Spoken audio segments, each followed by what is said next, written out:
In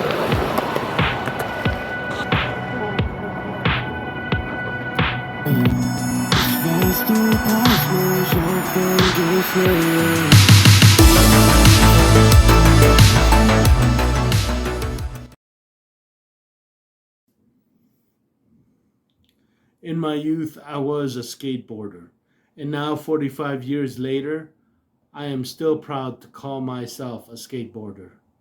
When I deploy with the Red Cross as a volunteer, I always had my board with me. It has traveled with me on the last 5 national disaster relief operations I have gone on. My boyos, my sons, grew up with the same passion for boarding as I did. And like all skaters, we were proud to see it finally represented in the Olympics. I grew up with the stigma of a skater as a kid when I was nothing more than a when it was nothing more than a mode of transportation for a kid too young for a driver's permit and Sun Valley poor to afford a bike. I watched my sons struggle with that stigma as well, harassed by police, school officials, and business owners for riding our skateboards even when we were just traveling from home to a friend's house.